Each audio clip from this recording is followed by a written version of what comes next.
buenos días. Antes de dar inicio con este evento, se ofrecerá un minuto de silencio en honor a los fallecidos por el COVID. Les pedimos sean tan amables de permanecer de pie.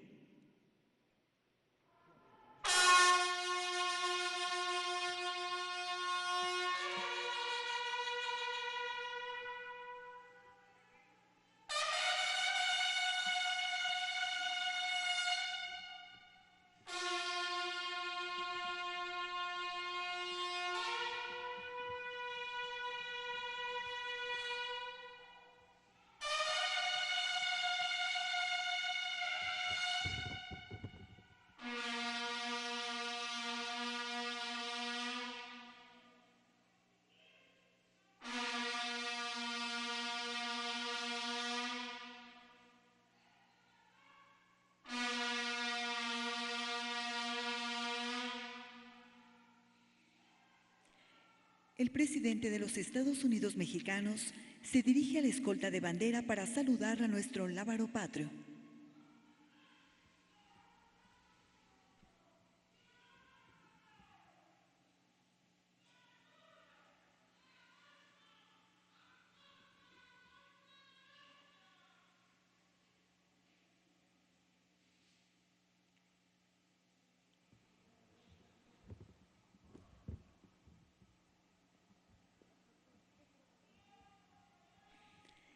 Damos inicio a este evento con los honores al presidente constitucional de los Estados Unidos mexicanos y comandante supremo de las Fuerzas Armadas.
Escuchemos el mensaje que dirige el licenciado Andrés Manuel López Obrador, presidente constitucional de los Estados Unidos mexicanos, con motivo del segundo informe de gobierno.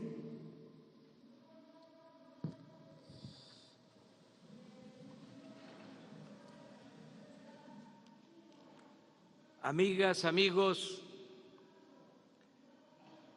fui de los primeros en sostener que el principal problema de México era la corrupción y ahora no tengo la menor duda.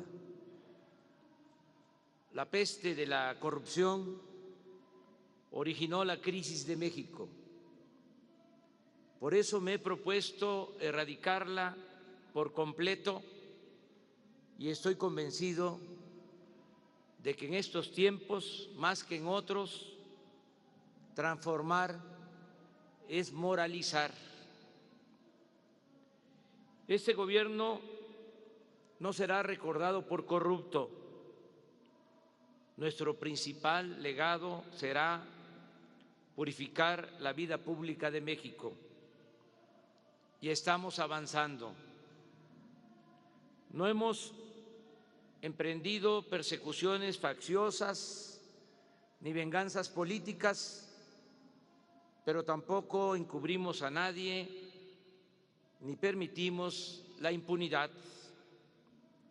Ya se acabó la robadera de los de arriba, pero todavía falta desterrar por completo el bandidaje oficial. La austeridad republicana es una realidad, son hechos, no palabras. Ya no hay lujos en el gobierno y todo lo que se ahorra se destina a conseguir el bienestar del pueblo. Según cálculos oficiales, por no permitir la corrupción y por hacer un gobierno austero, hemos podido ahorrar durante nuestra administración alrededor de 560,000 millones de pesos. No es para presumir, pero en el peor momento contamos con el mejor gobierno. Estamos enfrentando dos crisis al mismo tiempo, la sanitaria y la económica, y vamos saliendo adelante. La pandemia no es un asunto político, sino de salud pública. Por eso he confiado las decisiones en esta materia a un equipo de profesionales con gran experiencia y capacidad. El coronavirus nos ha dejado dolor, tristeza y penurias, pero también ha fortalecido el amor en las familias, ha demostrado el humanismo y la entrega de los trabajadores de la salud y ha resaltado la conocida fraternidad de nuestro pueblo. Es indudable que saldremos de la pandemia con un mejor sistema de salud. Recibimos el gobierno con 401 hospitales abandonados, saqueados o a medio construir, y con un déficit de más de 200,000 profesionales de la medicina. En pocos meses hemos reconvertido, con el apoyo de los gobiernos estatales, de la Secretaría de Marina y de la Secretaría de la Defensa, 969 hospitales para atender pacientes con COVID-19. Se han instalado 32,203 camas y 10,612 con ventiladores. Asimismo, se han contratado 47,000 médicos generales, especialistas, enfermeras y otros trabajadores de la salud. Propusimos ante la ONU y se aprobó casi por unanimidad una iniciativa para que los medicamentos y las vacunas tengan carácter no lucrativo. México participa en los principales esfuerzos internacionales para desarrollar una vacuna contra el COVID-19. De manera específica destaco el compromiso que hicimos con la Universidad de Oxford, con el laboratorio AstraZeneca, con la Fundación Carlos Slim y con el gobierno de Argentina. Esperamos que ese acuerdo dé resultados desde noviembre y que podamos empezar a aplicar la vacuna a más tardar a principios del año próximo de manera universal y gratuita. La emergencia sanitaria mundial vivida este año ha planteado problemas muy graves para todos los países y nos obligará a todos a repensar y a cambiar muchas cosas. Además del tremendo dolor que ha causado la pandemia, ha quedado comprobado que sus efectos son más graves si padecemos de hipertensión, de obesidad, de diabetes. Por eso debemos cuidar nuestra alimentación y no consumir productos chatarra con excesos de azúcares, sales y químicos. por nuestra salud, debemos practicar el ejercicio y el deporte para fortalecer nuestro sistema inmune y bajar de peso. Estamos enfrentando la crisis económica provocada por la pandemia con una fórmula distinta, peculiar, heterodoxa, diría única en el mundo. Ahora todos los apoyos y créditos se entregan de manera directa para reactivar la economía de abajo hacia arriba. No se da prioridad a las grandes empresas y bancos. Ahora, por el bien de todos, primero se rescata al pueblo. Es motivo de orgullo poder decir que en 7 de cada 10 familias está llegando cuando menos un beneficio o algo del presupuesto público que es dinero de todos.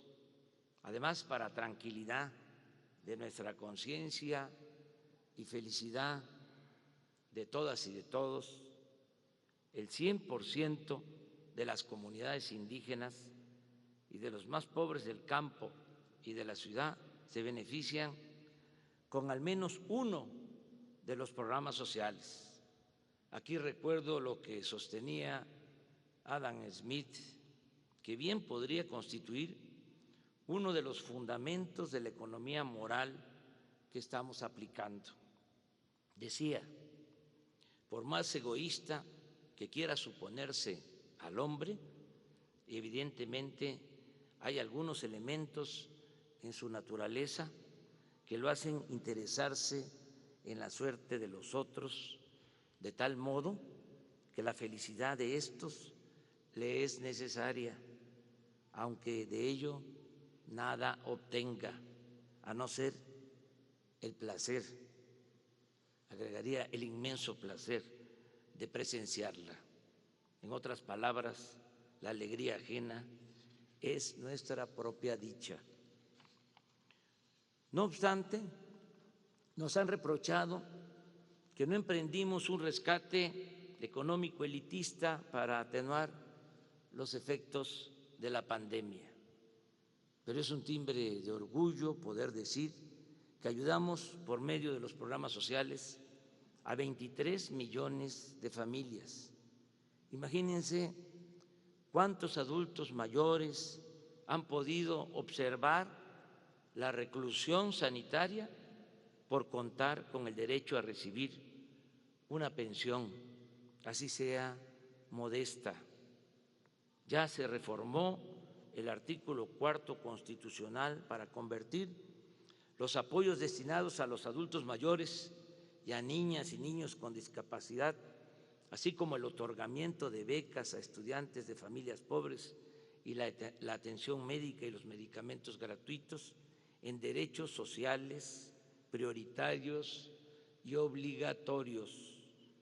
De ahora en adelante el gobierno deberá cumplir con este mandato, sea del partido que sea. Este año, debido a la pandemia, los adultos mayores, así como los niños y las niñas con discapacidad, recibieron por anticipado sus pensiones. Solo falta pagar noviembre y diciembre. En 8 meses se han destinado a estos programas 115,000 millones de pesos en beneficio de 9 millones de personas. No es un gasto, sino una inversión. No son dádivas, es justicia. Antes a los jóvenes se les daba la espalda, se les discriminaba. Ahora tienen garantizado el derecho a la educación y al trabajo. Ya no son ninis, como despectivamente se les decía. Ahora son estudiantes becados o aprendices contratados con salario mínimo para que puedan capacitarse y salir adelante. No dejaremos que los jóvenes sean enganchados por la delincuencia. No están solos, con ellos estamos construyendo el futuro. 3 millones de agricultores y pescadores están siendo apoyados. Se les otorgan recursos de manera directa. Se les ayuda con jornales para cultivar sus tierras. Se les entrega fertilizantes de manera gratuita y se establecieron precios de garantía para comprar a productores del campo maíz, frijol, arroz, trigo y leche. Es un acto mínimo de justicia, como decía el poeta Carlos Pellicer, que coman los que nos dan de comer. Ahora, como dije, todos los apoyos se entregan de manera directa, sin intermediarios. Para ello, se ha fortalecido el Banco del Bienestar con el propósito de que la gente de las comunidades más apartadas pueda recibir lo que le corresponde sin tener que recorrer largas distancias. En 2021 se tendrán 2.700 sucursales en todo el país. Actualmente, con el apoyo de los ingenieros militares, se han construido 226. De igual forma, sigue avanzando el proyecto de Internet para todos. Ya hay conectividad en 26.789 localidades y en 2021 habrá señal en todo el territorio nacional. Se canceló la mal llamada reforma educativa y ahora caminamos juntos, maestros, maestras, madres y padres de familias, estudiantes y autoridades. Se están otorgando 11 millones de becas para alumnas y alumnos pobres de todos los niveles escolares. El gobierno colabora en el mantenimiento de las escuelas. Ya ha quedado claro que la educación no es un privilegio, sino un derecho de todo el pueblo. Gracias, gracias, muchas gracias a nuestros paisanos migrantes.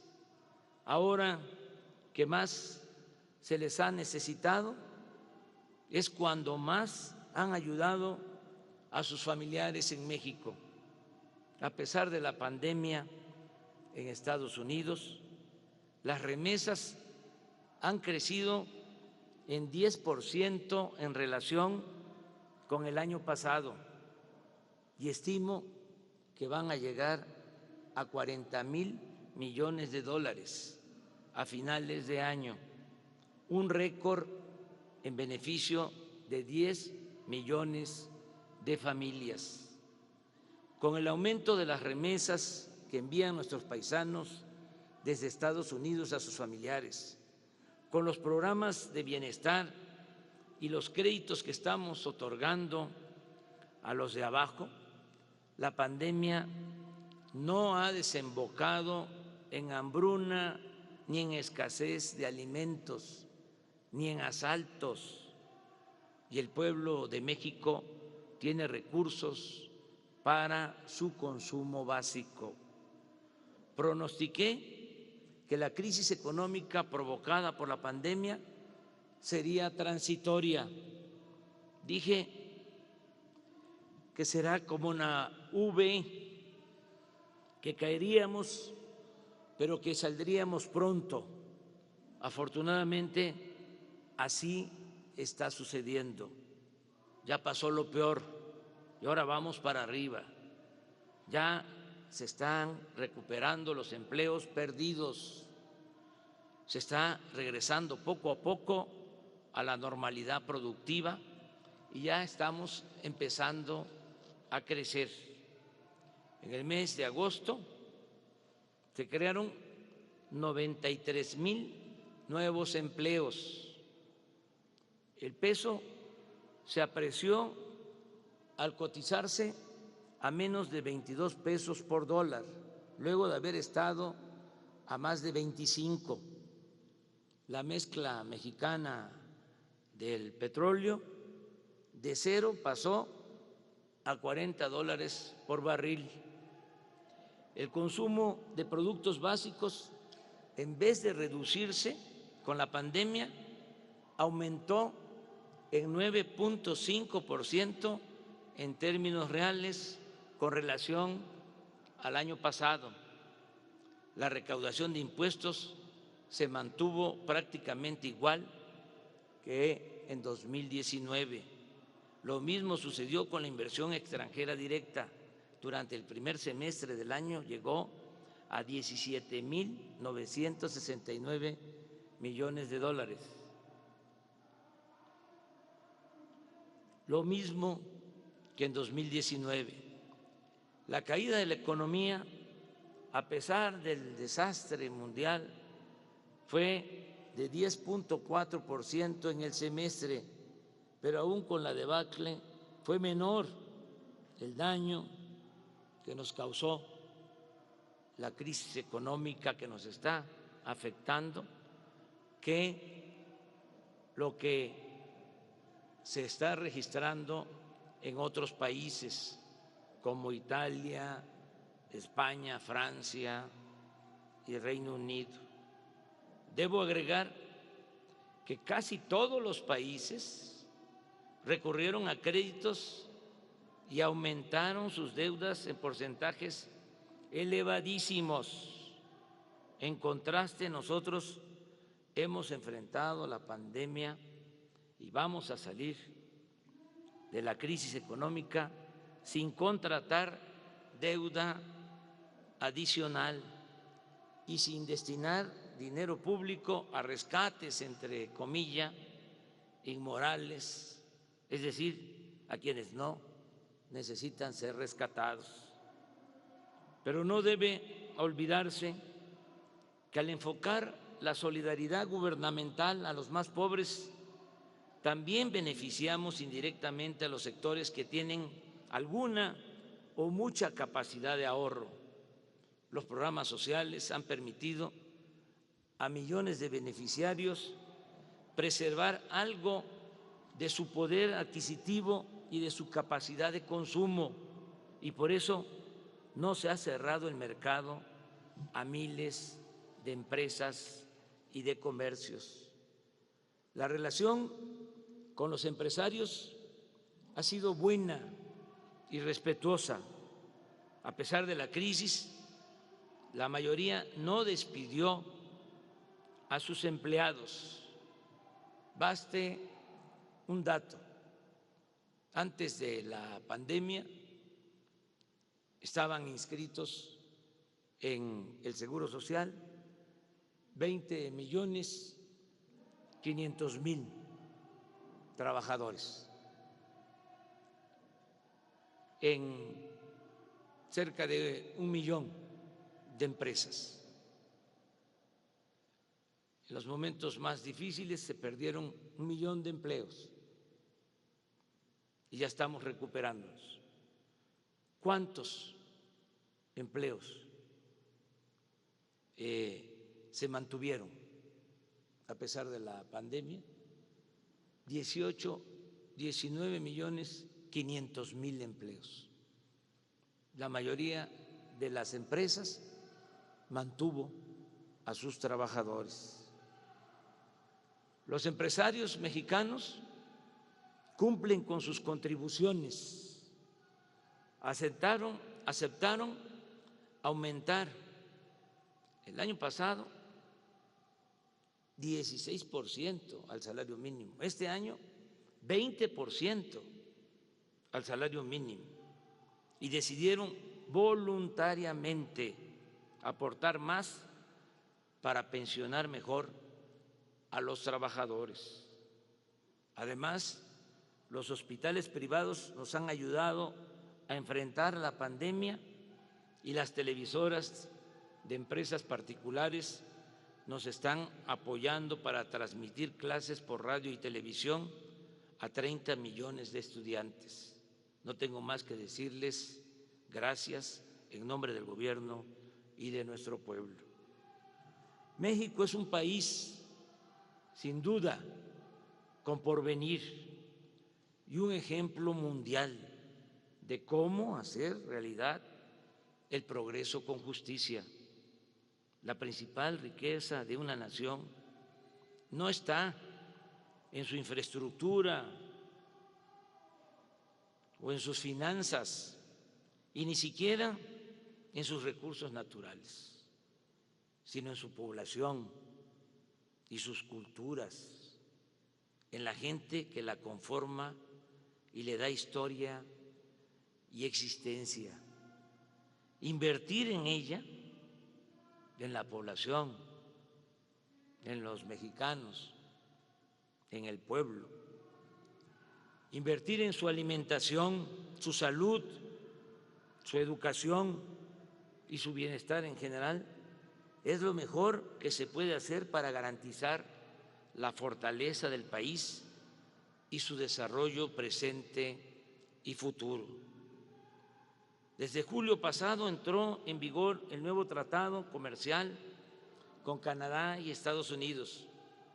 En estos momentos de crisis, el acuerdo que firmamos significa impulsar las actividades productivas, conseguir más inversión extranjera, crear más empleos y lograr más bienestar para nuestro pueblo.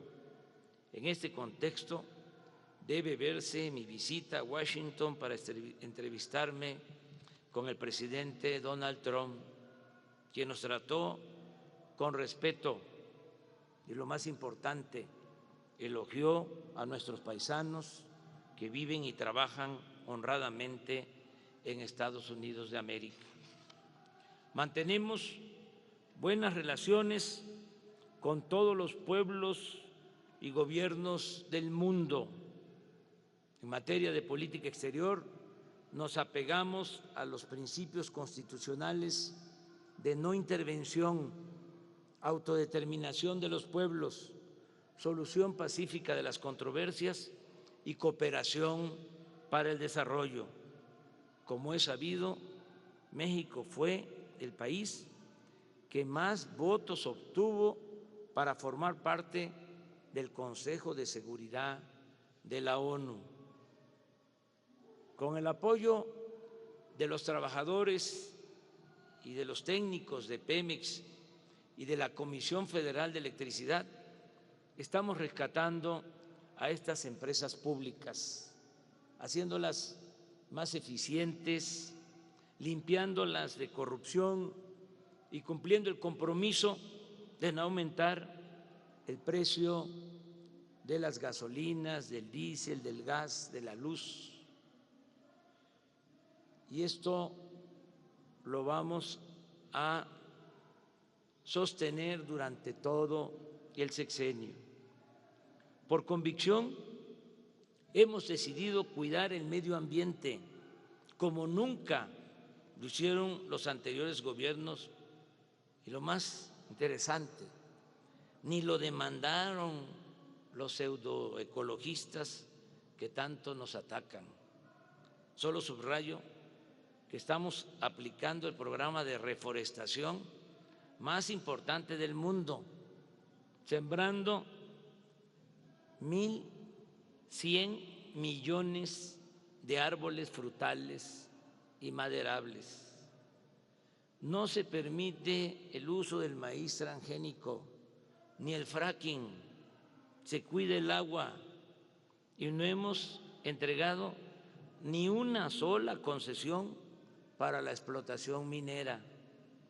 No se puede olvidar que en el periodo neoliberal, solo en 30 años, de 1988 hasta noviembre de 2018, las 5 administraciones pasadas otorgaron concesiones por 118 millones de hectáreas para la explotación minera, el equivalente al 60% del territorio nacional.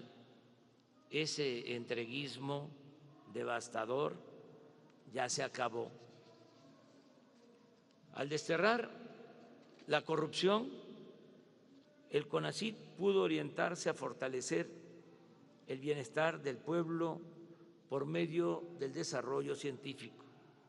Así ha asignado becas con transparencia y equidad a 84.599 estudiantes y a 34.447 académicos, con una inversión anual por 19.132 millones de pesos, 14% más que en 2018.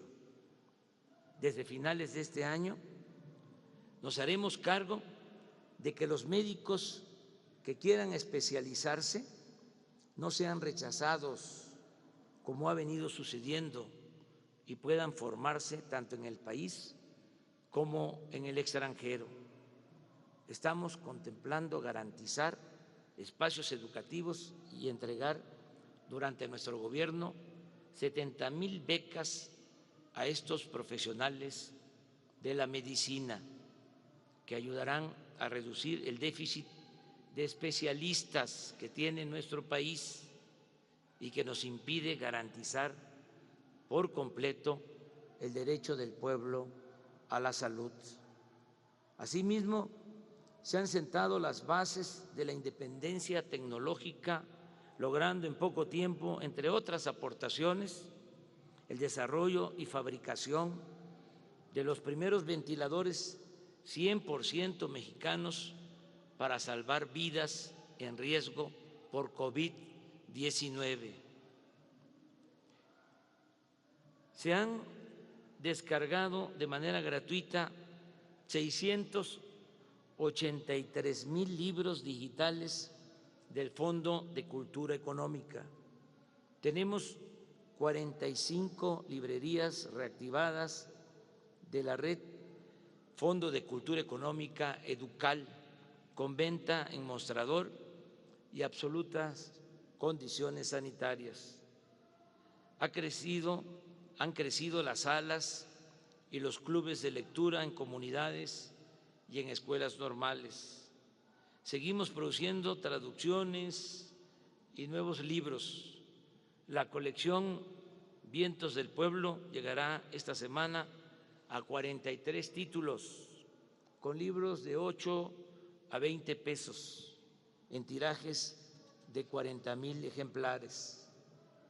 Tal como nos habíamos comprometido y con miras a la conmemoración el año próximo de los 700 años de la fundación de Tenochtitlan, de los 500 años de la invasión colonial y de los 200 años de la consumación de nuestra independencia, han comenzado a entrar en imprenta los títulos de la colección 21 para el 21, para ser entregados masivamente a partir del año que viene en ediciones de 100,000 ejemplares producidos por el Fondo de Cultura Económica y financiados por el Instituto para Devolver al Pueblo lo Robado, que incluyen obras de Guillermo Prieto, Elena Poniatowska, Octavio Paz, Emilio Abreu Gómez,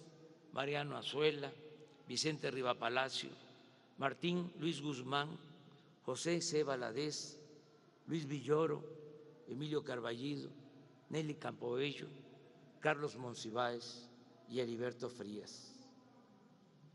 Quiero destacar que por primera vez una mujer indígena será la titular del Consejo Nacional para Prevenir la Discriminación.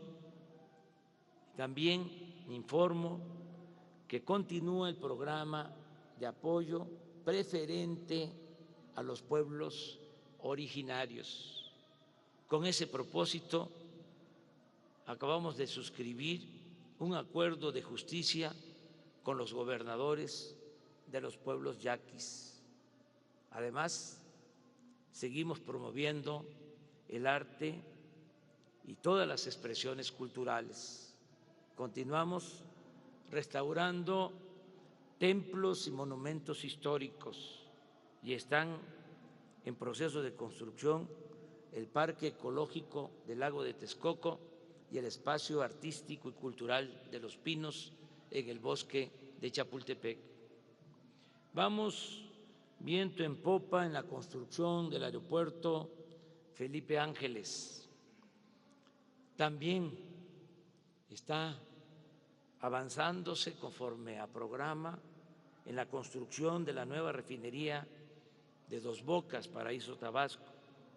Ya se iniciaron los trabajos para el Tren Maya.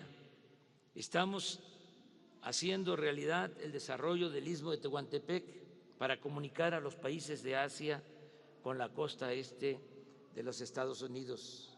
Además, estas obras generarán 150,000 empleos en el transcurso de este año. Estamos avanzando en el combate a la delincuencia. Hemos establecido una nueva estrategia que empieza por procurar trabajo, educación y bienestar a las personas que están en riesgo de ser reclutadas por los grupos delictivos, especialmente jóvenes. La lucha contra la pobreza, el desempleo y la marginación va acompañada del despliegue de la Guardia Nacional, un cuerpo de paz y de proximidad con la población, con presencia en todas las regiones del país, que cuenta ya con 97,000 elementos bien equipados y formados para alojar a estos responsables de la seguridad del pueblo. Se han construido 79 cuarteles, se encuentran en proceso 34 y están por iniciarse 135 más, con lo cual llegaremos a 248 cuarteles a finales del 2021. Casi en todos los delitos ha habido disminución en comparación con noviembre de 2018.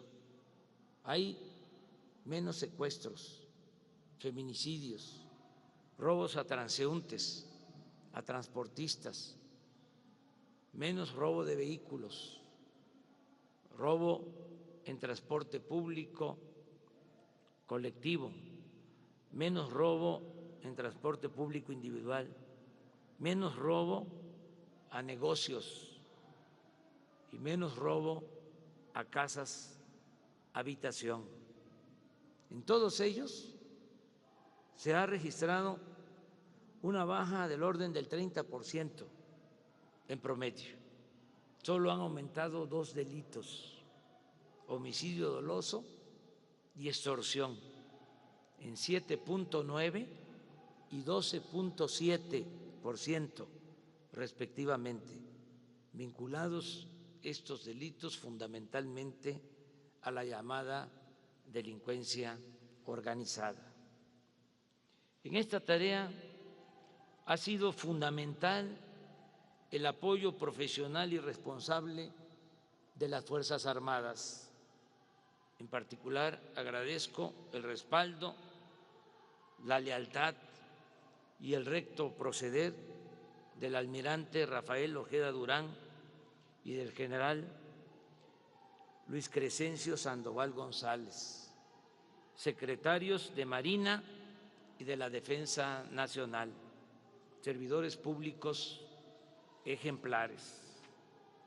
Ahora hay justicia para el pobre y en materia de seguridad ya no manda la delincuencia organizada como era antes. Ya no hay torturas, desapariciones ni masacres. Se respetan los derechos humanos y se castiga al culpable, sea quien sea.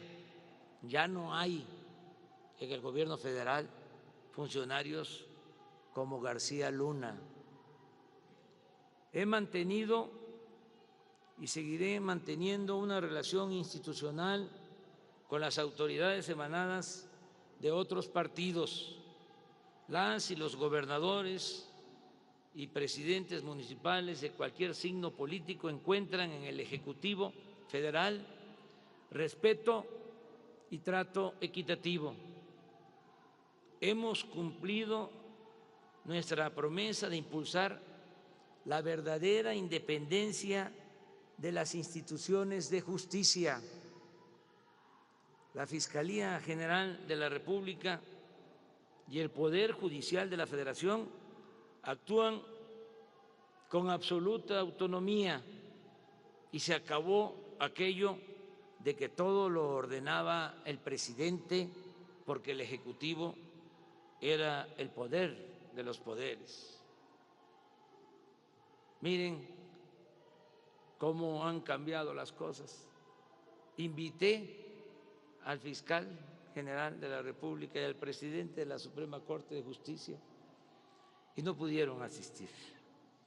En otros tiempos eso no pasaba, porque ellos tienen la arrogancia de sentirse libres. Este es el cambio, esta es la transformación. En los casos en los que están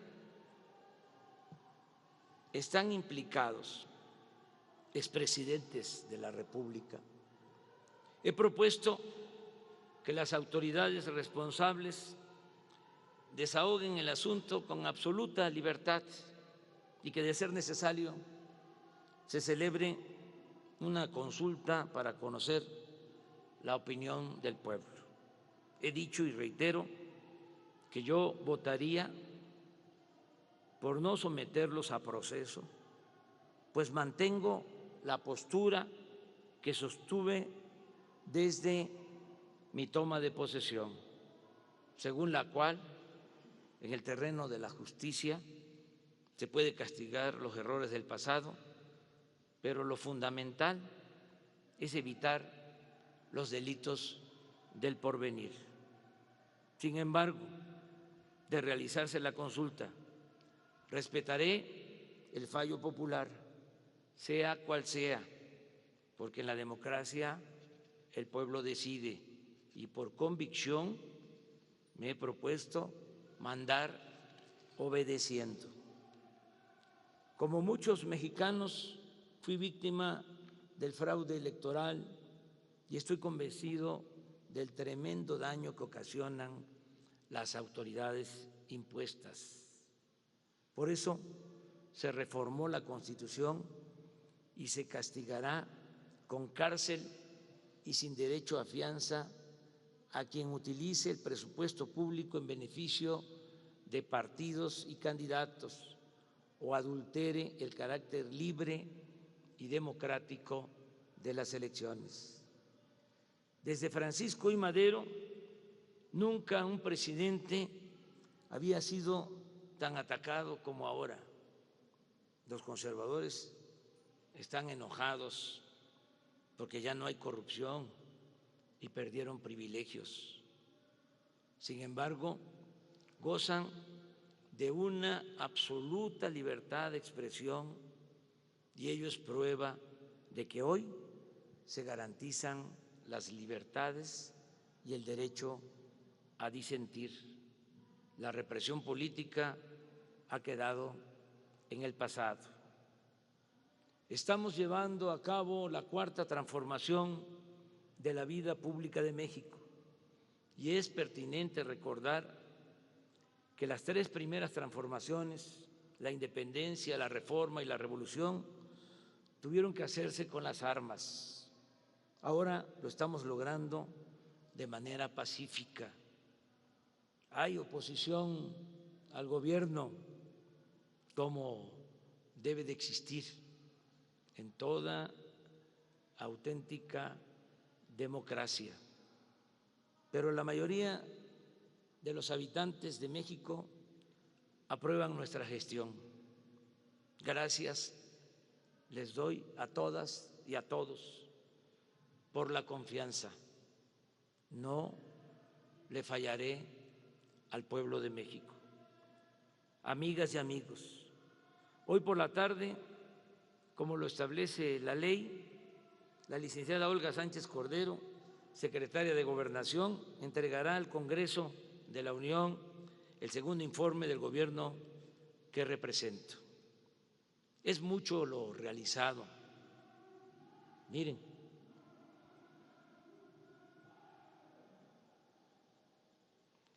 En lo fundamental nos queda realmente poco por definir. De los 100 compromisos que hice en el Zócalo el 1 de diciembre de 2018, hemos cumplido 95 y solo están pendientes 5 compromisos o en proceso de que se cumplan. Desde el primer día de mi gobierno se ha venido aplicando el proyecto de nación que propusimos a la sociedad y que obtuvo un respaldo abrumador en las urnas el 1 de julio de 2018. Aunque circunstancias imprevistas e infortunadas como la pandemia de COVID-19 nos obligan a hacer ajustes, no vamos a apartarnos en lo esencial del espíritu del compromiso adquirido. Las acciones gubernamentales realizadas son expresión de lo que hemos soñado, diseñado y ofrecido desde hace muchos años. Corresponden a una visión de país y a una visión de lo que debe de ser un mundo justo y fraterno. Hoy algunos críticos piden que se gobierne en sentido distinto, que prescindamos de nuestro ideario y de nuestro proyecto, que apliquemos recetas económicas contra las que hemos luchado o que seamos tolerantes con la corrupción que nos propusimos erradicar. Piden, en suma, que yo traicione mi compromiso con la sociedad, que falte a mi palabra y que renuncie a mi congruencia. Y eso, lógicamente, no va a ocurrir. Ya está en marcha la nueva política económica sustentada en la moralidad, la austeridad y el desarrollo con justicia. Sigue en pie el compromiso de terminar de sentar las bases del México del porvenir para el 1 de diciembre próximo, cuando se cumplan 2 años de gobierno. A partir de entonces, una vez que se tengan construidos los cimientos, solo quedará la tarea de terminar la obra de transformación y seguir gobernando con rectitud y amor al pueblo para contar siempre con su respaldo. Estoy convencido que la mejor manera de evitar retrocesos en el futuro depende mucho de continuar con la revolución de las conciencias para lograr a plenitud un cambio de mentalidad que, cuando sea necesario, se convierta en voluntad colectiva dispuesta a defender lo alcanzado en beneficio del interés público y de la nación. Sigamos, pues, haciendo historia, sigamos, pues, haciendo patria por nosotros y por las nuevas generaciones que sabrán honrar la dignidad de nuestro pueblo y la grandeza de México. ¡Que viva México! ¡Viva México! ¡Viva México!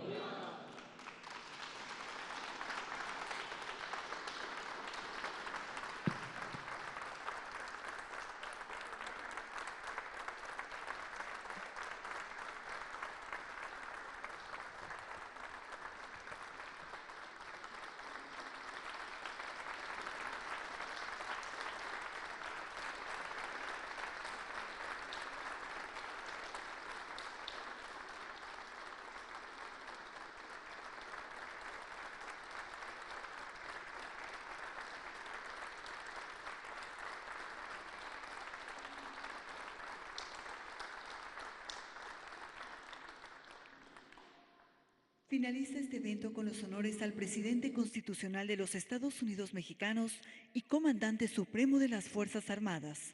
Se les invita a entonar nuestro himno nacional.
El presidente de la República se dirige a la escolta de bandera para despedirse de nuestra enseña nacional.